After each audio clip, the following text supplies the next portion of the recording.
ലച്ചേ ലച്ചു വരുവോ വരുവോ പാറേ വാ. അമ്മ ഇറങ്ങിയ? ഞാൻ ഇറങ്ങി. അവളെ കൊണ്ട് വിളിക്ക്. എന്താ പാറേ പെട്ടെന്ന് വാവച്ചേ ഇങ്ങോട്ട്. എന്തെടുക്ക അവിടെ? നേഴ്സിന് പോണ നിനക്ക് ബുക്കും പെൻസിലും പിന്നെ എന്ത് സാധനം ഉള്ള ഓച്ചേ? പെട്ടെന്ന് വാവച്ചേ ഇങ്ങോട്ട്. ലച്ചേ ഉച്ചക്ക് ചോറെടുത്ത് കഴിക്കണം കേട്ടോ. ഞാൻ എല്ലാവർക്കും എടുത്ത് കൊടുത്തോളാം. നീ ആർക്കും എടുത്തു കൊടുക്കൊന്നും വേണ്ട. നീ കഴിക്കുന്ന ആരാ പറഞ്ഞത്? വെറുതെ ചീവീനെ പോലെ ചലിച്ചോണ്ടിരുന്നാ പോരാ. വല്ലയിടത്ത് കഴിക്കാൻ നോക്ക്. കഴിച്ചോളാം. പോലെടാ ജോലിക്ക്. അപ്പൊ ഞാൻ ചെറിയ അഡ്ജസ്റ്റ്മെന്റ് നടത്തി. ഉച്ചയ്ക്ക് ശേഷം പോയാൽ മതി. എടാ വല്ലവനൊക്കെ കയ്യും കാലും പിടിച്ച് ജോലിക്ക് കയറിയിട്ട് വീട്ടിൽ കുത്തിയിരുന്നിട്ട് അഡ്ജസ്റ്റ്മെന്റ് എടുത്ത് ശമ്പളം മേടിക്കല്ല വേണ്ടത്. അമ്മ ഞാൻ കഴിഞ്ഞ വർഷം ബെസ്റ്റ് എംപ്ലോയി ആയിരുന്നു. മെഡലുണ്ട്. മെഡലും കഴുത്തി തൂക്കിട്ട് നടന്നാ പോരാ. ചെയ്യുന്ന ജോലി ആത്മാർത്ഥോട് ചെയ്തിട്ട് ശമ്പളം മേടിക്ക്. നിന്റെ മാനേജർ ആനന്ദബോസ് സാറില്ല, ആ സാറിന്റെ ഫ്രണ്ടാണ് എന്റെ മാനേജർ. അല്ല എന്റെ സാറ്. ഞാൻ സാറിന്റെ അടുത്ത് പറഞ്ഞിട്ടുണ്ടെങ്കിലുണ്ടല്ലോ നിന്നെ ജോലി ഏതെറിപ്പിക്കും. അമ്മ എന്തോന്നമ്മ മര്യാദക്ക് ജോലിക്ക് പോടാ. ഓച്ചേ പോണ്ടേ? പോണം. ഓ പിന്നെ പോവാ അമ്മ എന്ന് പറയാത്ത എന്ത്? എവിടെ കുറച്ചു നേരം താമസിച്ചാൽ അത്രയും നല്ലത് അല്ലേ? കൊറേ ഈ കൈയും കേട്ട് വാതിലും ചാരി നിന്നാ പോരാ. ആ കണക്ക് എഴുതിയിട്ട് മര്യാദക്ക് ജോലിക്ക് പോവാൻ നോക്ക്. വാവോ ചെയ്യോട്. സുഷ്മേ വീട്ടിലെ കാര്യം പറയാനാണെങ്കിൽ പറഞ്ഞാൽ മതി. ഓഫീസിലെ കാര്യമാണെങ്കിൽ ഞാൻ ഓഫീസിലേക്ക് വരണ്ട, അന്നേരം പറഞ്ഞാൽ മതി. അതേ നീ അവിടുത്തെ PRO ആണ്, അത് ഓർമ്മ വേണം. നീ ആദ്യം പോയി സാറിനെ കാണ്, എന്നിട്ട് എന്നെ കാണാൻ പോ. എന്നിട്ട് ഞാൻ ബാക്കി സംസാരിച്ചോളാം. വെക്ക് സുഷ്മ അവിടെ നിന്ന്. ഓരോന്ന് ഇറങ്ങിക്കോളും. പിയൂൺ ആളെ യോഗ്യത പോലും ഇവക്കൊക്കെ. ഡിഗ്രി ഒക്കെ കഴിഞ്ഞെന്ന് പറയണു. വല്ലതും അറിയാം ഒരു മണ്ണാങ്കട്ടെ അറിയാനും മേല. കൊച്ചേ വരുന്നുണ്ടെങ്കിൽ വാ. പഠിച്ച് വല്ലതൊക്കെ ആണെങ്കിൽ നിനക്ക് പഠിക്ക്. അല്ലെങ്കിൽ ഇവിടെ കുത്തിയിരുന്ന പോലെ കഞ്ഞിയും കറി വെച്ച് കളിക്ക്.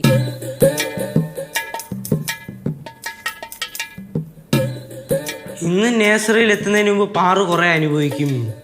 സുഷമാന്റെ ഓഫീസ് എന്തെങ്കിലും മണ്ടത്തരം കാണിച്ചു കാണും, അതാണ് ഇത്ര കലിപ്പ്. അമ്മ ഇന്നലെ തൊട്ട് സുഷമാന്റിനെ വിളിക്കുന്നതാ. സുഷമാന്റി ഫോൺ അറ്റൻഡ് ചെയ്യണ്ടേ? അമ്മ ജോലിയിൽ ഭയങ്കര സിൻസിയർ ആട്ടെ. ചേട്ടൻ സൂക്ഷിച്ചോ. അമ്മ ചേട്ടന്റെ ജോലി വരെ തെറിപ്പിക്കാൻ സാധ്യതയുണ്ട്. ജോലിയുടെ കാര്യം വന്നു കഴിഞ്ഞാൽ അമ്മയ്ക്ക് ബന്ധമൊന്നുമില്ല. പോടാ അവിടെ നിന്ന്. പറയാൻ പറ്റില്ല അല്ലേ? അച്ഛാ അമ്മ ഇത്രയും പറഞ്ഞിട്ട് അച്ഛനെന്തോന്നും മിണ്ടാണ്ടിരുന്ന്? അച്ഛൻ പേടിച്ച്.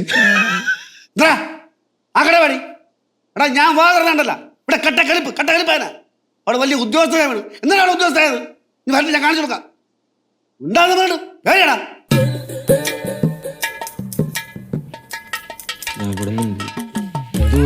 എന്ത് കാര്യത്തിനായിരുന്നു? എനിക്കറിയോ.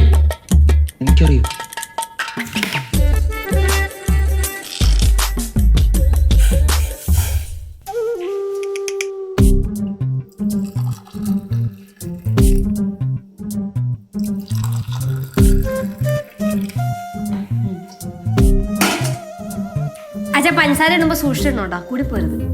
നിനക്ക് ചായയുടെ അറിവുള്ളതുകൊണ്ടല്ലേ ഞാൻ സഹായിക്കാൻ തന്നത്. കൂടെ ക്ലാസ് എടുക്കല്ലേ?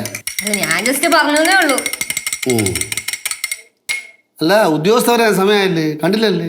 പാവം കേട്ടോ, നല്ല സ്ട്രെസ്സിലാ ഇവിടെ നിന്ന് പോയത്. എന്താ സ്ട്രെസ്? ഇത്രയും കാലം സ്ട്രെസ്.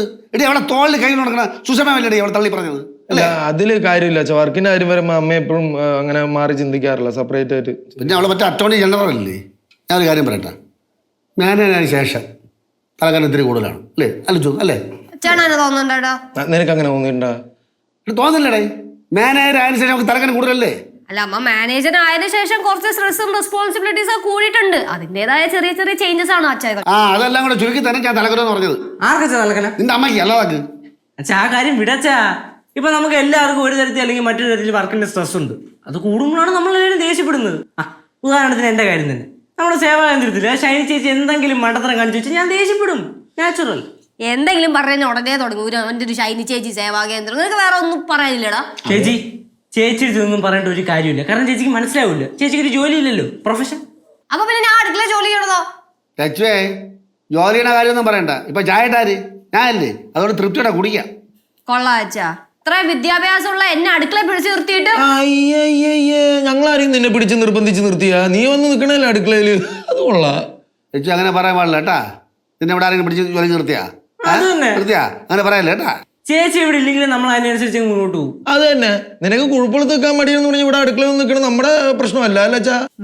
കുഴിപ്പളത്തെ അമ്മ പറയും ഉള്ളില് വിഷമോ അസഹതാപം ഉണ്ടെങ്കിൽ അത് വിഷം കുടിച്ച പോലെയാണെന്ന്. അത് നമ്മളെ കൊല്ലും.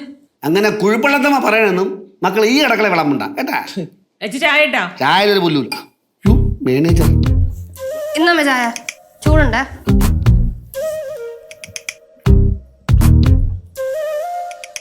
ഇതാരിട്ടതായി ചായ? അച്ഛൻ. അത് മനസ്സിലായി. നീ തന്നെ കുടിച്ചോ. അമ്മ സുഷമാനയുടെ കാര്യം എന്തായി? ആ, സുഷ്മയുടെ ഓരോ വർക്കും, അതായത് അവൾ എടുക്കുന്ന ഓരോ സ്റ്റെപ്സും, വർക്കിലെടുക്കുന്ന ഓരോ സ്റ്റെപ്സും വീക്കാണെന്ന് എം ഡിക്ക് ഞാൻ ബോധ്യപ്പെടുത്തി കൊടുത്തു. എം ഡിക്ക് അത് ബോധ്യമാവുകയും ചെയ്തു. സുഷ്മയുടെ മുമ്പ് വെച്ചാണ് ഇതെല്ലാം ചെയ്തത്. എന്നിട്ട് പുതിയ കുറെ വർക്ക് പാറ്റേൺസ് ഞാൻ സുഷ്മയ്ക്ക് പറഞ്ഞു കൊടുത്തിട്ടുണ്ട്. അവൾക്കെല്ലാം മനസ്സിലാക്കി അവൾ തലയാട്ടി സമ്മതിക്കുകയും ചെയ്തിട്ടുണ്ട്. ഇനി എന്താവുമെന്ന് എനിക്കറിയില്ല. അല്ലമ്മ അപ്പൊ സുഷമാൻറ്റിക്ക് വിഷമാവൂലേ? എന്തിന്? അതൊന്നും കമ്പനിയെ ബാധിക്കുന്ന കാര്യമൊന്നുമല്ല. തന്നെ ഇതൊന്നും പേഴ്സണൽ എടുക്കും ആരെങ്കിലും? ഇല്ല. ആ, പണ്ടൊക്കെ സുഷമ എന്നോട് ജോലിക്ക് വരുമ്പോഴേ ഒരു 100,000 സംശയങ്ങൾ എന്നോട് ചോദിക്കും. ഞാൻ എല്ലാം പറഞ്ഞു കൊടുക്കുമായിരുന്നു. ഇപ്പം ഞാൻ മാനേജറായപ്പോൾ അവളെ PR ആക്കുകയും ചെയ്തതാ. അവള് ഈയിടയ്ക്ക് 1-2 ലെറ്റർ ഡ്രാഫ്റ്റ് ചെയ്തായിരുന്നു. അതൊന്ന് വായിച്ചു നോക്കണം. റെപ്യൂട്ടഡ് ആയിട്ടുള്ള ഏതെങ്കിലും ഒരു കമ്പനി അവളുടെ ലെറ്റർ വായിച്ചിട്ടുണ്ടെങ്കിൽ നമ്മളെ കമ്പനി ഇത്രയും ലോക്കൽ കമ്പനിയാണെന്ന് ചിന്തിക്കും. ഞാനൊന്നും പറയണില്ല. MD വിളിക്കും. കുറച്ച് ജോലി കൂടെ ബാലൻസ് ഉണ്ട്.